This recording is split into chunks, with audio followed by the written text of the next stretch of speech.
Yun, good afternoon mga kalolo. Update tayo. Yan, 12:49 o 12:42 pala. 12:42. Sana kita nyo. Hindi na natin na videoan yung mga arrival nila kasi may pinuntahan si Lolo. Ayun, kasama ko yung aking loveman tsaka love girl. Meron kaming inayos na transaksyon sa bangko kaya ngayon lang kami dumating. So ito, update tayo. Yung mga nagbitaw tayo o nagload tayo kagabi ng 8 ibon. So far, nandito na yung 7. Meron na lang isang inaantay, si Airgun. Kaya tinawag na Airgun yung kasi na Airgun. Kaya Airgun ang pangalan niya. So siya na lang ang kulang. So yan nagpapahinga na sila. Mukhang okay naman yung kondisyon ng mga kalapati natin. Nandun sila sa kanilang perch, papahinga. Yung iba nandito sa baba. So yan maganda o yan. maganda naman ang kanilang kasi mukhang maganda uwi ang yan kasi alas 12 pa lang nandito na yung 7. Isa lang naiwan, siguro maganda panahon doon. Ang problema, naiwan yung isa. Sana namasyal lang siya. Kasi wala pa naman siya rito Mamaya bigla na lang bubulusok yan dito. Ganun yung iba rito pag nalilate, bigla na lang bumubulusok.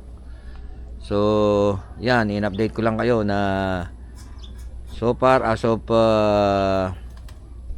12:50 is pa tayo? 7/8. So kulang pa tayo ng isa.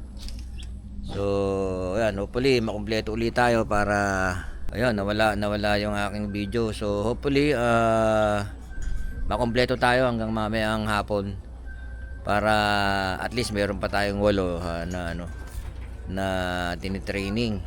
Kasi yung team namin, yung Lolos Bucket Loop TV, gusto namin makaabot kami sa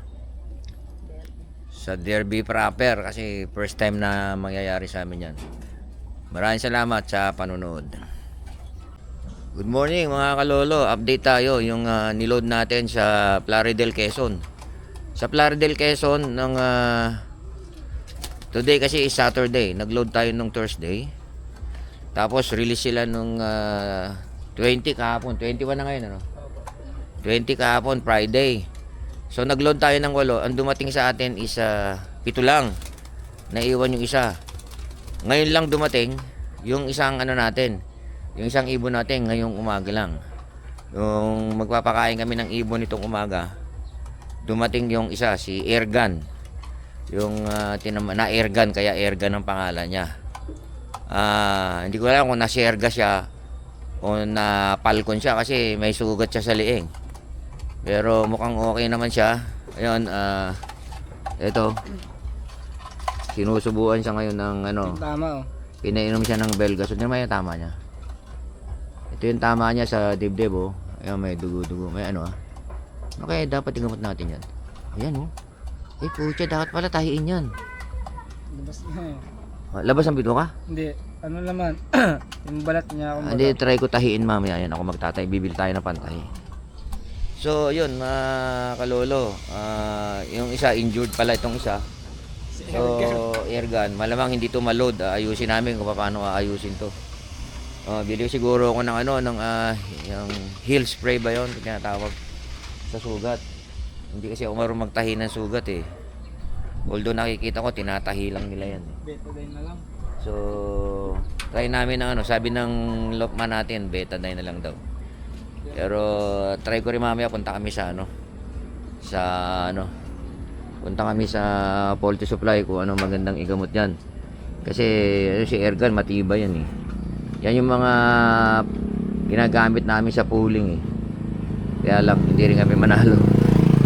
So nag-stop muna kami sa pooling. Load lang kami, hindi kami pumapalya. Ito si na-si Airgun na rin yan nung una So hindi natin siya niload. Ngayon mukhang hindi natin siya malulod kasi nakabuka yung sugat niya. So ipapahinga natin siya ng isang loading. So malulod na yan sa Martes na. Pahinga muna natin kasi mukhang nahirapan siya. So ginawa namin siya, pinatakan ng Belgasol at saka binigyan namin 2 digestion na Victory. So yun mga kalolo, today is Saturday, December 21. So mamaya loading ulit tayo. Ano ba ano natin mamaya? So check lang ni Lopman kung ano yung kasi galing tayong Plaridel eh. Ano? So yung ibon namin ano yun, hindi kami pumapalya, naka 18 toes na yan. Mamaya Kalumangin. pan 9 toes ha? Kalumangin. O so Kalumangin, Quezon tayo mamaya. Ang loading tapos release niyan sa Linggo. Kalumangin. So yun, abangan uli natin mga kalolo. Maraming salamat sa panonood.